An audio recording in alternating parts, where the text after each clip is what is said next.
Let's study about audit evidence today. We're doing essay 500. ठीक है ना. Audit में what is the responsibility or objective of the auditor is to examine financial statements ताकि उसके ऊपर opinion दे सके कि financial statements में material misstatement है कि नहीं एंड वो एप्लीकेबल FRF के हिसाब से बने हैं कि नहीं. ना ओपिनियन फॉर्म करने के लिए we would need some information जिसको हम एग्जामिन करेंगे, जिसके बेसिस पे हम ये डिसाइड करेंगे कि फाइनेंशियल स्टेटमेंट्स में मटेरियल मिसस्टेटमेंट है कि नहीं. That information is called audit evidence. ठीक है. It is information used by the auditor to draw conclusions जिसके बेसिस पे वो ओपिनियन एक्सप्रेस करेगा. नाउ इन्फॉर्मेशन कहाँ से मिलेगी? Whatever is contained in accounting records, मतलब जो भी जर्नल एंट्री है, फाइनेंशियल स्टेटमेंट्स है. ऑल्सो अदर इन्फॉर्मेशन मतलब कोई कॉन्ट्रैक्ट, कोई इंटरनल ऑडिटर की रिपोर्ट, कोई MIS report, any and every piece of information जिसके बेसिस पे ऑडिटर अपना ओपिनियन फॉर्म करता है is audit evidence. Now audit evidence की दो बहुत इम्पॉर्टेंट क्वालिटीज़ है जो हमें जाननी है. One, it should be sufficient. Two, it should be appropriate. आप कहीं भी ऑडिट में ऑडिट एविडेंस अगर वर्ड्स देखोगे यू विल सी उसके साथ होता है sufficient, appropriate audit evidence. Now what do we mean by sufficiency and appropriateness? Sufficient audit evidence मतलब sufficient क्वांटिटी में लिया हुआ ऑडिट एविडेंस. मतलब quantity of evidence should be enough. ऐसा नहीं होना चाहिए कि जितना चाहिए था हमने उससे कम एविडेंस कलेक्ट करा. That is sufficiency of audit evidence. Now sufficiency is mostly dependent on risk. जितना ज़्यादा रिस्क है उतना ज़्यादा एविडेंस चाहिएगा. तो auditor one has to get sufficient quantity of audit evidence. And two, audit evidence की quality कैसी होनी चाहिए? Quality should be appropriate. Appropriate quality का एविडेंस लेना है. अप्रोप्रिएट क्वालिटी का एविडेंस मतलब evidence should be relevant and evidence should B reliable. Relevance का मतलब कि आप जिस बारे में ओपिनियन फॉर्म करना चाह रहे हो, evidence should give you information about that thing. मतलब फॉर एग्ज़ाम्पल मैं किसी बिल्डिंग की वैल्यूएशन चेक करना चाहती हूँ और मैंने कंपनी से एविडेंस मांगा, उन्होंने अपने नाम में बिल्डिंग की रजिस्ट्रेशन डीड दे दी. Is that relevant for checking valuation? No. That's relevant for checking ownership. For checking valuation I need a registered valuer's report. ठीक है. तो रेलिवेंट एविडेंस मतलब एविडेंस वो चीज़ के बारे में हो जो मैं कंफर्म करना चाह रही हूँ. तो अप्रोप्रिएटनेस का एक पार्ट होता है that evidence has to be relevant. दूसरा is evidence has to be reliable. Reliability मतलब ट्रस्टवर्दी होना चाहिए. ऐसा एविडेंस होना चाहिए जिसके ऊपर आप भरोसा कर सको. ना ऑफकोर्स ओरिजिनल डॉक्यूमेंट ज़्यादा रिलायबल होते हैं. अगर ऑडिटर एविडेंस खुद ऑब्टेन करे रादर देन मैनेजमेंट से आए तो वो ज़्यादा रिलायबल होगा.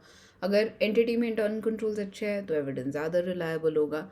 Written evidence is more reliable than oral evidence या विजुअल एविडेंस, है ना. तो ये सब तो हमें पता है कि रिलायबिलिटी कैसे इंक्रीज होती है एविडेंस की. One important thing about reliability इसकी on the basis of reliability audit evidence essentially दो तरीके का होता है. एक होता है कंक्लूसिव ऑडिट एविडेंस. कंक्लूसिव मतलब ऐसा एविडेंस जो सुपर रिलायबल है, उसको कहते हैं कंक्लूसिव एविडेंस. मतलब ये एविडेंस मिला तो हम सीधा कंक्लूजन ही फॉर्म कर सकते हैं, हमें और कुछ सोचना ही नहीं है. Is conclusive evidence.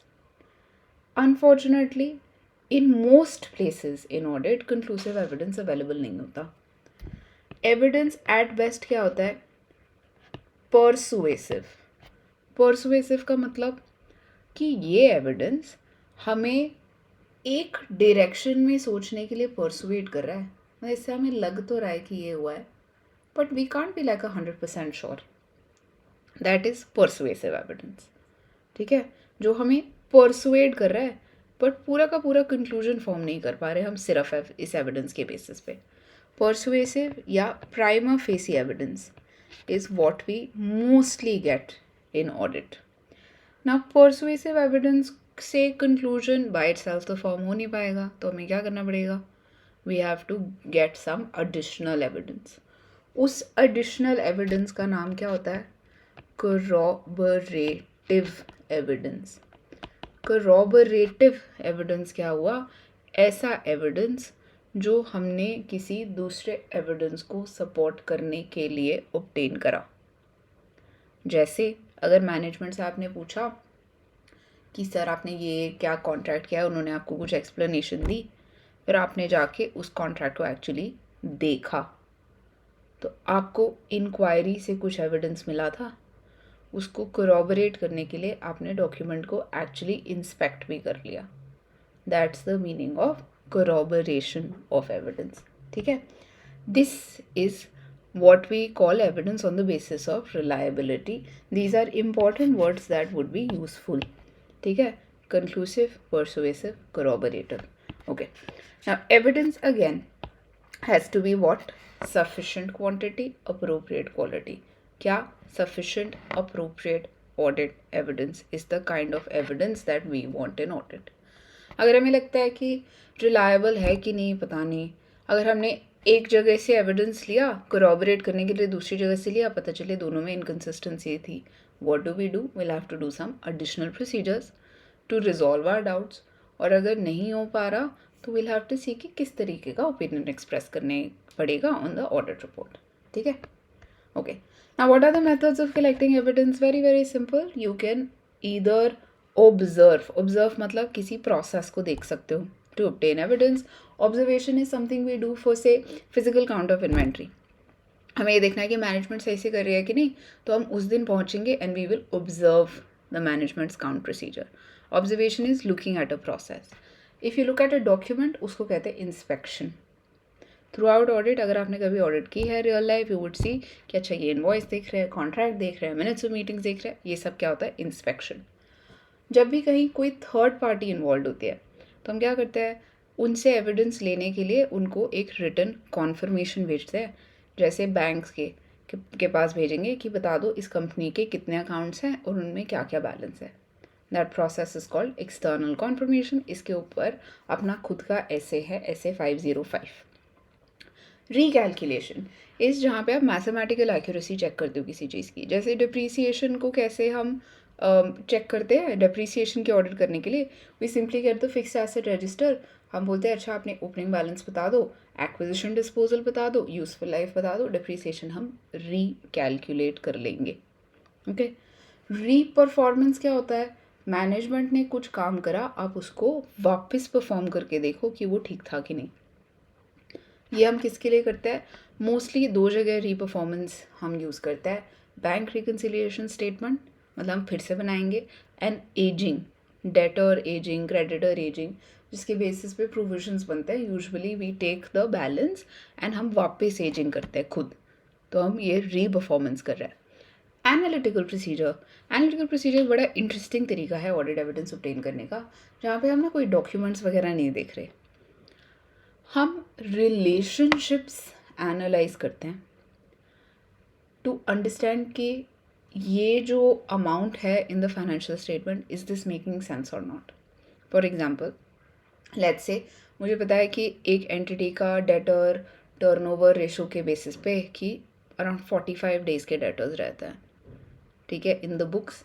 तो मैंने करंट ईयर सेल पे 45 इंटू 365 लगा के देखा कि इतने ही डेटर्स हैं कि नहीं आसपास, है ना. और उसके आसपास देखेंगे तो I might be a little extra sure कि हाँ ये सही होगा. दैट इज़ एनालिटिकल प्रोसीजर, जहाँ पे हम रिलेशनशिप्स के बेसिस पे डिसाइड करते हैं whether some amount is making sense और not. One not very effective but most efficient तरीका of obtaining evidence is inquiry. Inquiry में क्या करते हैं? हम जाके किसी से पूछते हैं कि क्या चल रहा है. Yes, is seeking information from knowledgeable person. Those persons can be in the entity और outside the entity. Inquiry oral भी हो सकती है, रिटन भी हो सकती है। अब इंक्वायरी के साथ what did I tell you कि वो सबसे एफिशिएंट है। क्यों? सबसे आसान है, जाके बात करके पूछ लो, है ना, least time consuming, but it is also least effective. ठीक है, कि उससे सबसे कम परसुएसिव एविडेंस मिलता है। तो हमें क्या करना पड़ेगा? सिर्फ और सिर्फ इंक्वायरी के बेसिस पे कुछ भी कंक्लूजन ड्रॉ करना बिल्कुल गलत है। Whatever you find out from inquiry, उसको हमेशा किसी ना किसी और तरीके से corroborate करना ही होता है।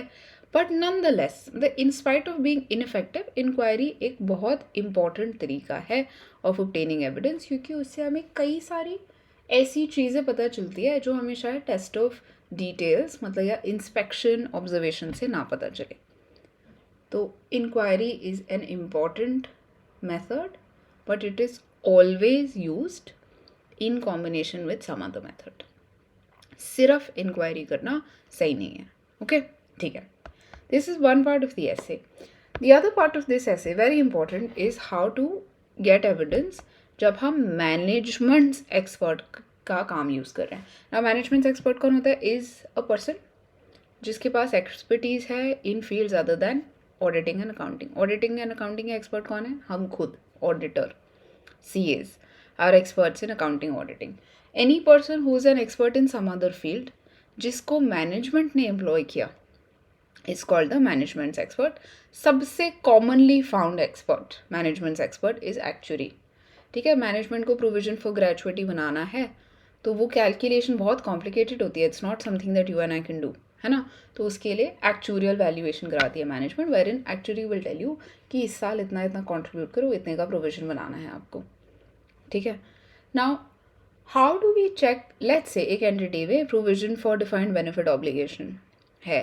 Now as an auditor I want to see कि उसमें मटेरियल मिसस्टेटमेंट है कि नहीं, तो मैं कैसे चेक करूं? अब अगर मैं ये प्रोविज़न सही है कि गलत है ये बता पाती तो मैं खुद ही एक्चुअली होती। तो हम खुद तो नहीं बता पाएंगे अनफॉर्चुनेटली कि प्रोविज़न का अमाउंट बिल्कुल ठीक है कि नहीं। What is the best we can do since we are not experts in that field ourselves? हम एक्सपर्ट का काम चेक कर सकते हैं कि उन्होंने क्या काम करा। ठीक है, उससे भी पहले दो वी विल चेक एक्सपर्ट है कौन। Is the expert competent, capable and objective? ये किस बेसिस पे देखता है? खुद का पास्ट एक्सपीरियंस। एक्सपर्ट के बारे में डिस्कशन करो with the client, may be you go visit the expert, have a conversation with them, उनके बारे में इंडस्ट्री में पता करो, उससे आपको पता चलेगा competence, capability and objectivity of that expert. फिर ट्राई टू अंडरस्टैंड एक्सपर्ट काम करता क्या है ना, क्यों एक्सपर्ट एम्प्लॉय किया। अच्छा, is it for actual valuation या इज़ इट क्योंकि कोई केस चल रहा है इनकम टैक्स का, तो कोई इनकम टैक्स का एक्सपर्ट हायर करा जिसने केस लॉज के बेसिस पे वर्कआउट करा कि व्हाट आर द चांसेस कि अपील में रिडक्शन हो जाएगी इन डिमांड एंड अकॉर्डिंगली हमने इतने का प्रोविज़न बनाया। Right, so you have to understand कि एक्सपर्ट ने क्या काम करा। Third and most important is to see कि क्या वो काम सही है कि नहीं। How do we see that? तो देखो, एक्सपर्ट ने क्या काम करा ये जानने के लिए तो खुद जो एक्सपर्टीज चाहिए वो हमारे पास नहीं है, फेयर इनफ। बट एक्सपर्ट ने जिस डेटा के बेसिस पे काम करा वो डेटा तो हमारी एंटिटी नहीं दिया होगा जिसकी ऑडिट कर रहे हैं हम। तो सबसे पहले यू सी कि जो सोर्स डेटा जिसके बेसिस पे एक्सपर्ट ने काम करा वो रेलेवेंट, कंप्लीट एंड एक्यूरेट है कि नहीं। इसीलिए जब हम एक्चुअल वैल्यूएशन चेक करते हैं ना ऑडिट में, हम सबसे पहले क्या देखते हैं? आपने लिस्ट ऑफ एम्प्लॉयज़ जो एक्सपर्ट को भेजी, उनका डेट ऑफ बर्थ, उनका पे पैकेज जो भेजा वो दिखाओ। ठीक है, उसकी वैल्यूएशन तभी सही होगी जब ये डेटा सही होगा। तो सबसे पहले सोर्स डेटा देखो, देन यू सी कि एक्सपर्ट ने जो मेथड असम्पशंस यूज़ करी है वो ठीक ठाक लग रही है क्या, and then finally you see कि उनकी फाइंडिंग्स, कंक्लूजन्स ठीक लग रहे हैं क्या। This is how we check the work of an expert. इससे ज़्यादा एक्सपर्ट का काम चेक करना एक ऑडिटर के लिए पॉसिबल नहीं है। अगर इन सब चीज़ों के बेसिस पे ऑडिटर को लगता है कि हाँ यार उसकी फाइंडिंग्स कंक्लूजन रीजनेबल ही है, तो ठीक है, you express an unmodified opinion with respect to that. अगर इसके बेसिस पे आपको लगा कि I don't know, we are not able to understand expert ने ठीक काम किया कि नहीं, तो क्या करो, या तो खुद का एक्सपर्ट एम्प्लॉय करो जो सेम फील्ड में एक्सपर्ट हो, जो उसका काम चेक कर सके, या उससे भी श्योरिटी नहीं मिल रही, या you are not able to do that, तो you see what kind of opinion you would want to give in your report. ठीक है, दैट्स ऐसे 500 ऑडिट एविडेंस जिसके बारे में, जिसमें ऑडिट एविडेंस के बारे में जनरल चीज़ें लिखी है, and then there is this discussion about management expert. ठीक है ना, मैनेजमेंट एक्सपर्ट का कोई भी क्वेश्चन है उसमें ऐसे 500 ही मेंशन करना है, और उसमें मोर और लेस सारे क्वेश्चंस में यही लिखा होता है कि कैसे एक्सपर्ट का काम चेक करना है, कॉम्पिटेंस, कैपेबिलिटी, ऑब्जेक्टिविटी देखो, understand their work and see whether it is appropriate. जहाँ अप्रोप्रिएटनेस देखनी है वहाँ पे सोर्स डेटा देख लो, फाइंडिंग्स एंड कंक्लूजन्स देख लो, methods and assumption. Okay, that's all you have to remember in essay 500. If you have any comments, please leave them, and if you have questions, please ask them. I will definitely answer. I will see you in the next video. Thank you.